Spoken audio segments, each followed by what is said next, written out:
Hello everyone, welcome back to the channel. Today we're hopping back into our life. It's been a while since I've actually done editing for this. I know we're hopping into Baxter DLC, but besides that, not really sure what's going on. So without further ado, let's hop into this. Alright everybody, welcome back.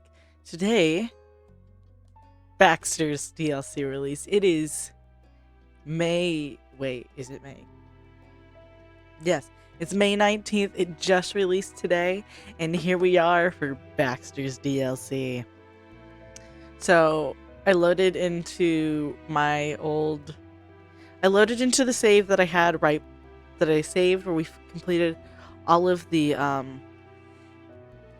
main DLC stuff for Cove and all of the ones that just come with the game. So that this is all we have, and we'll go into Baxter, we'll get all of these DLCs done, and then we'll go to see what his ending looks like. I'm pretty sure it's gonna be long, so I know this is gonna be not all tonight. Alright, thank you for purchasing Baxter's DLC. Here you can play 5 new moments centered around Baxter. He also has special epilogue in Step 4. To unlock it, you will need to fill these conditions. Play through all 5 of Baxter's Step 3 moments. To do so, you must choose to be on the fond or crushed with Baxter in Step 3. Choosing indifferent will lock Baxter's Step 3 moment. Epilogue. You must also include Baxter during the hang moments in Step 3, which can be accessed from both Cove Step 3 moments and Baxter's. Then you will have the option to play Baxter's epilogue during Step 4. You only have one epilogue per playthrough. You can make a save on the epilogue section of your DLC and reload another later. Baxter's DLC can be a friendship or romance story. So, I don't know if it's going to... Yeah... Let me do hang. Damn. Alright. So what I'm going to do is I'm going to load into my other save that I have that I was playing through, and we'll go through Baxter's on there. So, just hold out for that. Okay. I just sped through, like, the road trip DLC, the birthday DLC, siblings, and the boardwalk. That way I could go through. So, this is my playthrough. I'm playing somebody named James, and so I'm gonna get through this last little bit here, and we'll hop into this. Okay, so I'm letting you see this part so we can go through what the whole setup for Baxter's interest is. So I told you this is the playthrough I'm doing because I'm achievement hunting. So this is James Todd, and as you can tell, very alike in the hair department. Anyway, let's see here. Next page.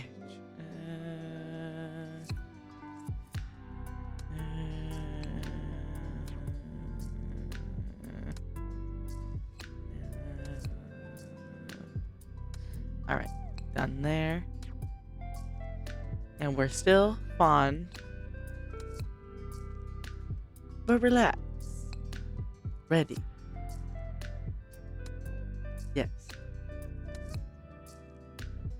We're gonna go in and actually customize his hair. Okay, so that, and that. I like that. It feels very good. Sure. I feel like that. Got a lot of pants options. I like those.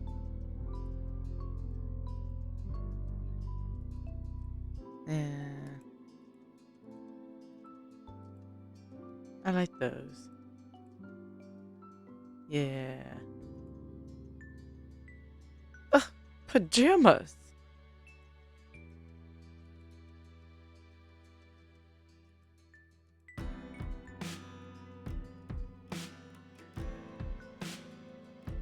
I like the blue ones. With matching blue pants. Ugh! I not get to choose his swimsuit? Just pink or blue? I'll go with pink.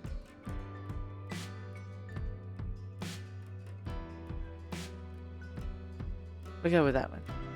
Alright.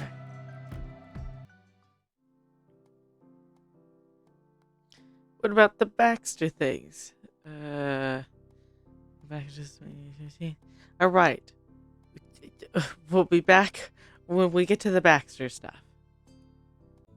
Oh my god, he remembers. Okay, so I'll scroll this back a little. Okay, so I'm patiently against stepping on anybody's toes. He chuckled to himself. It seemed like there was some extra meaning hidden there in his words, and he noticed that Cove raised an eyebrow, picking up on that too. Baxter stood up straighter, striking a slight pose with the position of his feet. He began to speak, but suddenly stopped and closed his mouth. He became absorbed in his own thoughts, tapping his finger to the side of his chin, and stared at you. And you shot Cove a confused glance. He shrugged in his response. After a few moments, Baxter had the same smile curl from before. He moved his fingers from his face and used it to point directly at you. We've met before. What? When? Baxter continued to smile widely, head tilted slightly to the side as he studied your visage. It's embarrassing, but I haven't remembered that part yet. He laughed cordially when Cove stared at him in disbelief. Baxter chuckled further, mirth growing at what must have been a very amusing situation in his mind. I'm getting there. Don't tell me I know you want to, but do not. It'll come to me. Wait. He continued looking you up and down and back over his chin while he raked for his brain for answer, and then recognition appeared in his eyes. With a snap of his fingers, he announced his revelation as though he had forgotten his own birthday. The side press at the summer soiree, of course.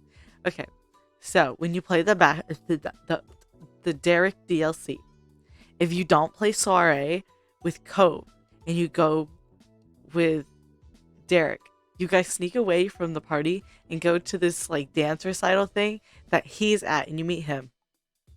It would help if I could not hit that. Turning away from you, Baxter began rambling to himself about the details. That'd have to have been before any regionals. So, at the time, I was about 14 years old. That makes it 5 years ago from now, right? Cove's mouth fell open. Are you kidding me? Is he serious? Did you really meet this guy at the country club party 5 years ago? If it helps, you were with another person when we spoke. Green eyes, short hair, short generally with cute bow tie, I believe. Oh, see you and Derek. Derek, that was his name.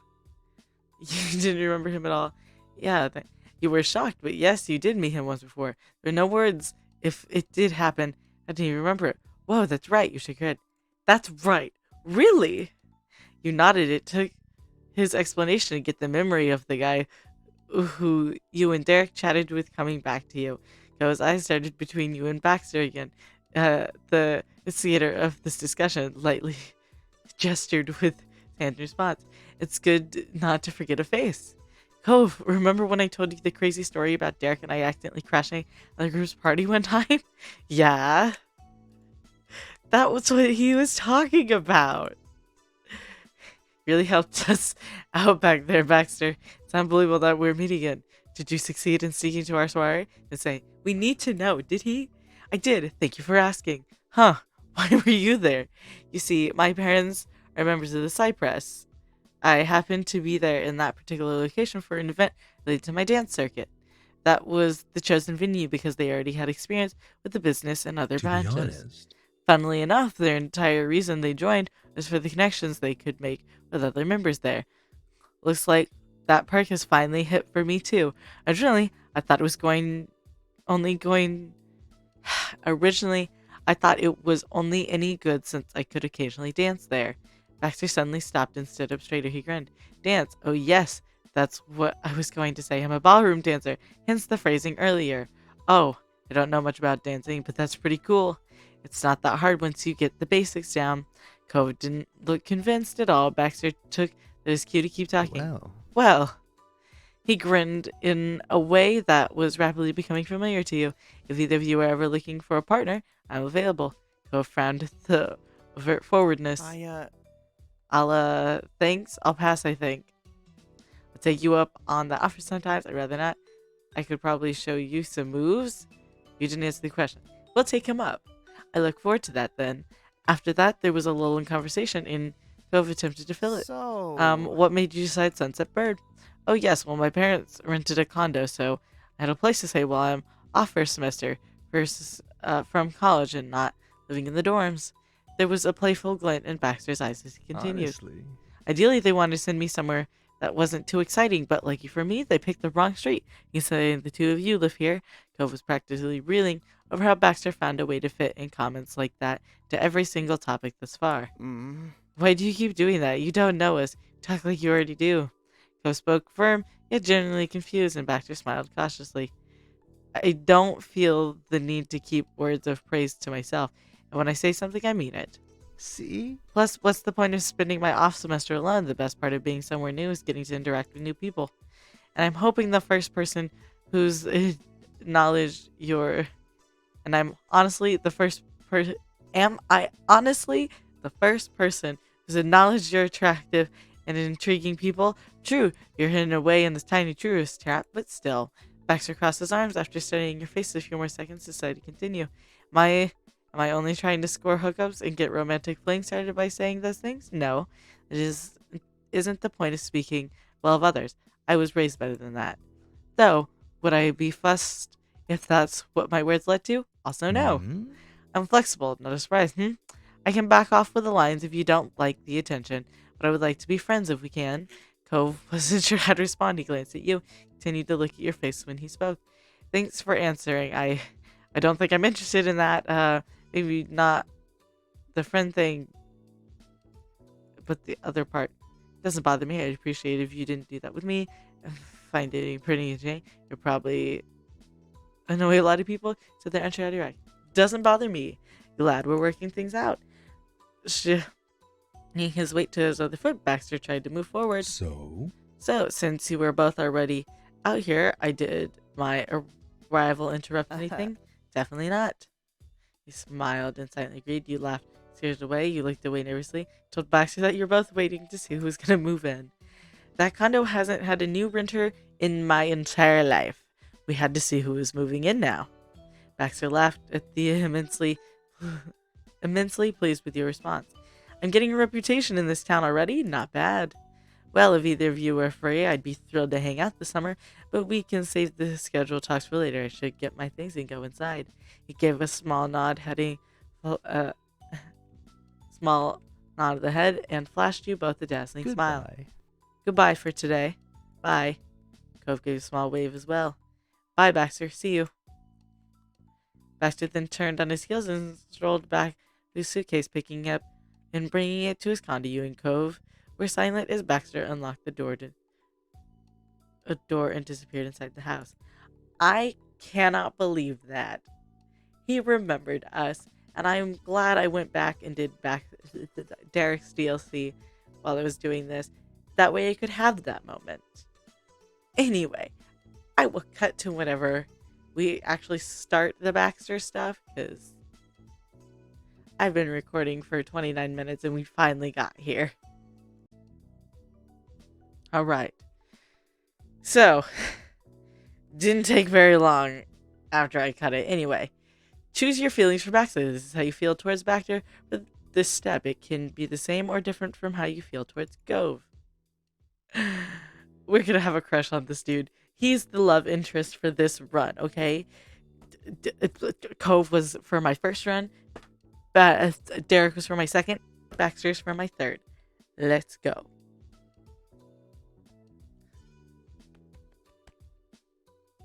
Oh. See here. Relax, direct, or nervous? Let's go direct. Let's be bold. Yes. Our life. Which initiative level would you like to have with Baxter for step 3? I would like a high initiative. We're looking forward to seeing more of him. You thought he was charming.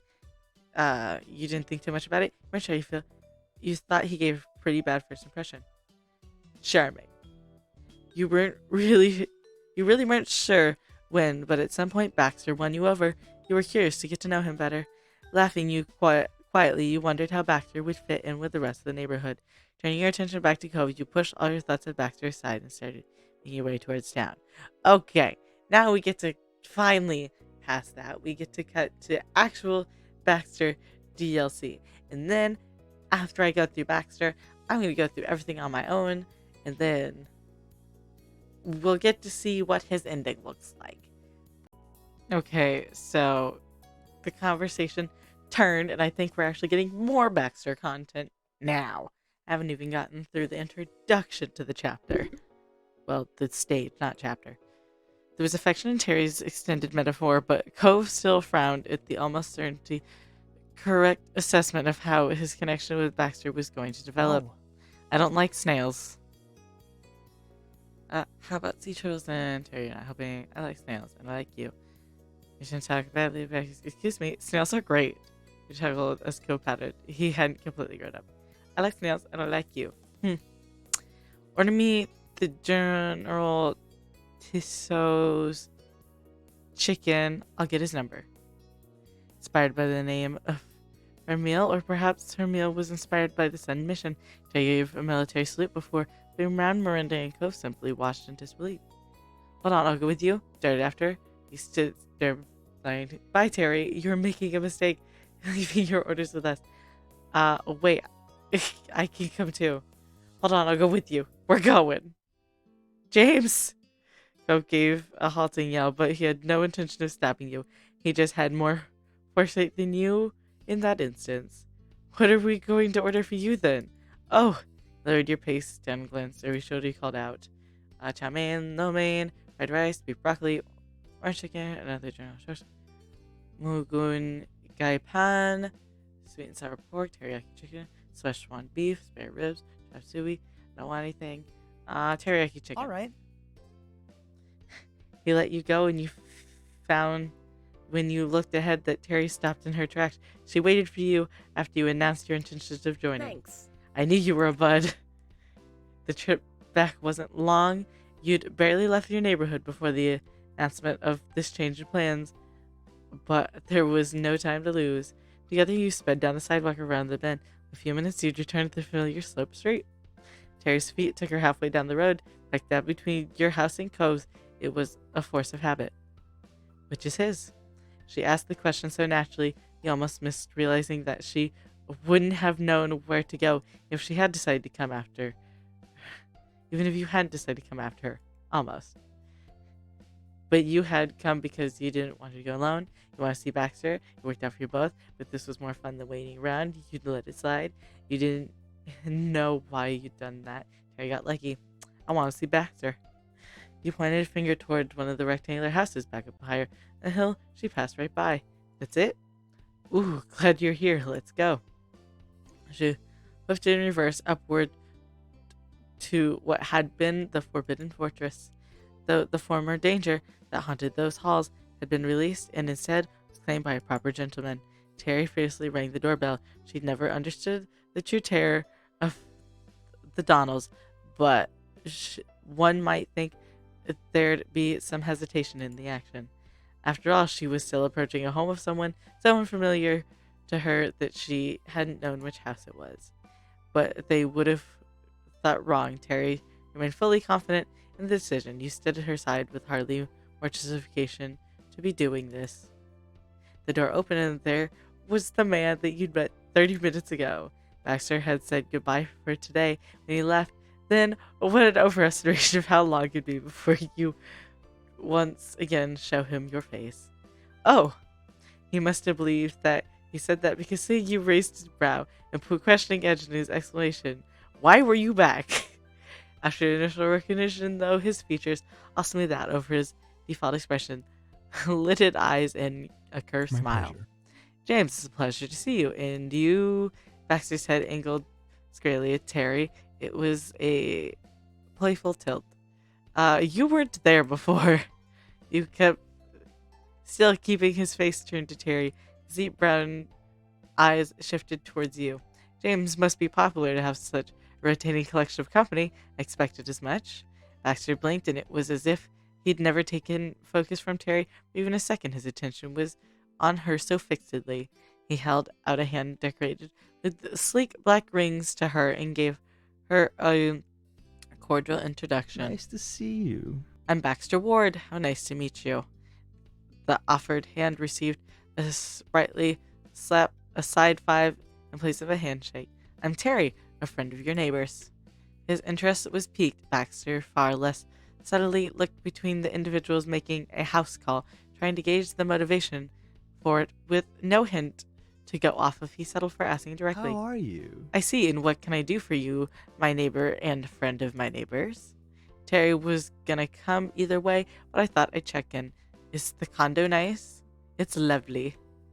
His voice was distinctly sweet and soft. The tone might have been born from a simple appreciation of the condo, or might have been because you cared to ask, and the quality of lodging was irrelevant to how happy he was to answer. James here in Cove Not here talked about you moving in for the summer. It sounded cool to me. I decided to see you and your black and white hair myself. The reason people were unexpected at his doorstep had been revealed. Baxter's response to such an intrusion was pleased. He instinctively brushed a few strands of dyed hair, smiling all the while. Well, thank you. Uh-huh. You sounded cool, and you are. Let's swap numbers. Really, this town truly is neighborly. I'm not from this place. Terry's reason for seeing him was far more tenuous than Baxter assumed. She didn't live in the neighborhood or the one next past or anywhere in Sunset Bird. She laughed heartily over it. Baxter snickered much more warily. Neither of you seem to have a care in the world. Then it's this social circle from wherever they come that's so friendly. Even better. Does that mean I can have your number? Certainly. That would be excellent. All right. Good. Terry pulled out her cracked cell. Baxter did the same thing. At the same time, his phone case was black and white. No surprises there. They hovered closer to each other, bent over the screens, tapping away. After mistype or two numbers exchanged. Thank you. Welcome. Would it be alright if I had your number? I want your number. She actually got your new numbers. Terry shouldn't be underestimated. You were glad Terry took his number. It might be useful. And you didn't have to do it. I want his number too. And I'll give you mine. His head remained bowed, but his gaze lifted towards you. His cheek went up as well in a sparkling smile. Of course, I'd love that. Baxter waited for you to get your own phone out, and he repeated his number. You got it down, then gave yours in return. The contact's name in his list was James across the street, an exclamation point. Perfect.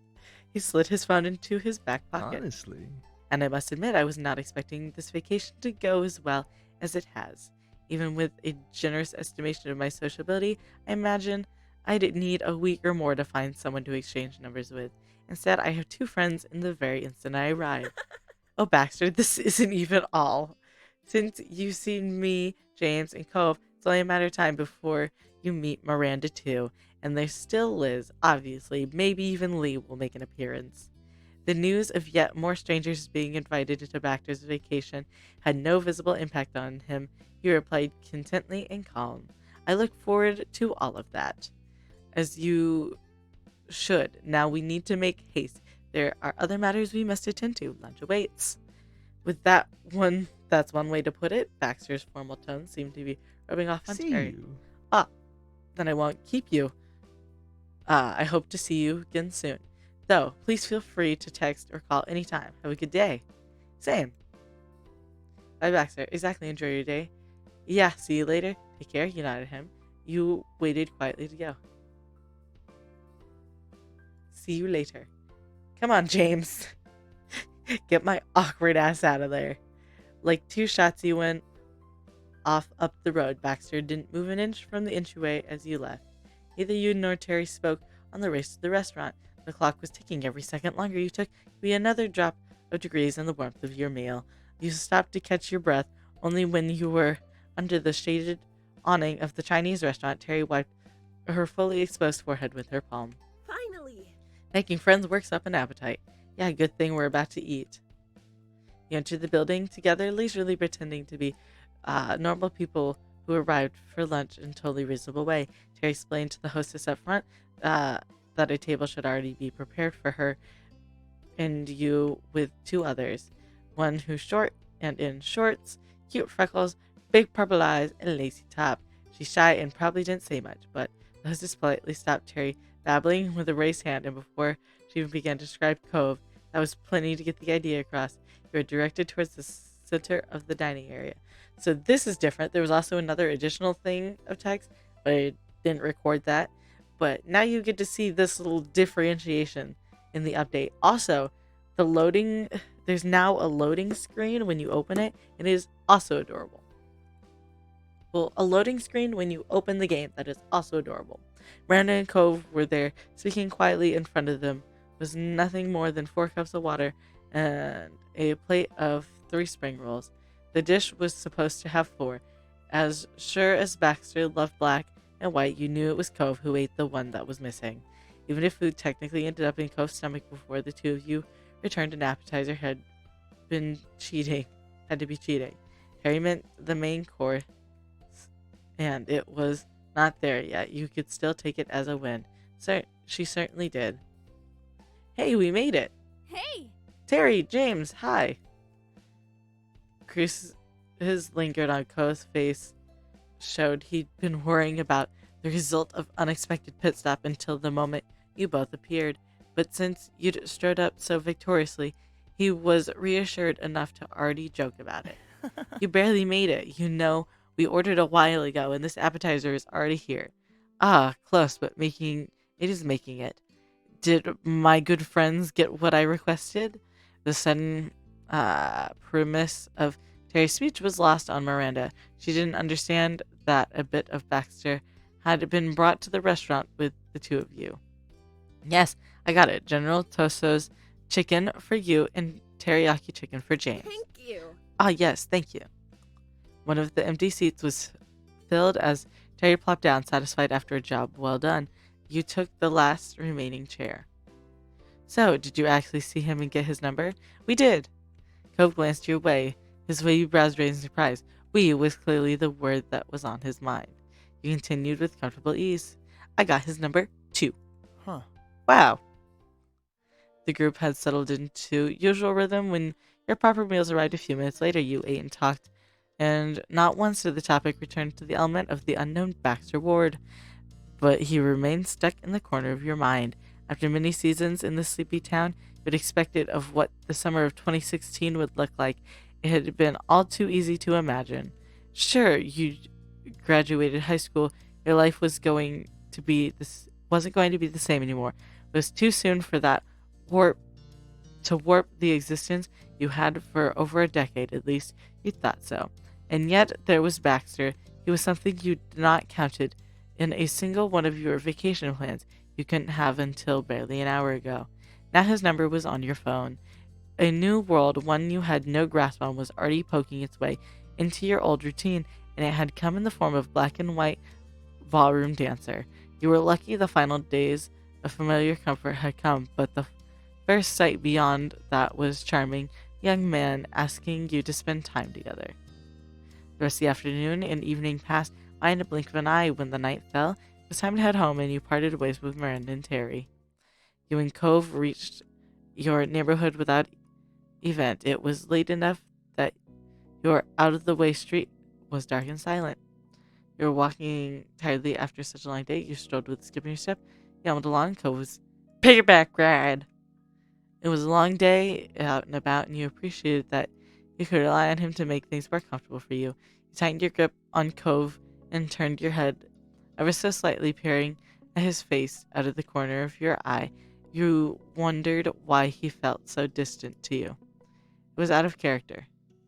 For a while, Cove silently stared ahead and left you alone in your thoughts. It surprised you when you did hear his voice all of a sudden. He still wouldn't look at you. It feels weird coming back to the neighborhood and trying to get into things like they're the same. And they're not. They've changed. They're still changing. I hope you guys enjoyed today's episode. And if you did, remember to like. That way, I know you're enjoying the content I'm making. Remember to subscribe. That way, YouTube brings you back here to Happens Next. And I won't take up any more of your time. I hope you have a good day, and I'll see y'all next time. Bye-bye.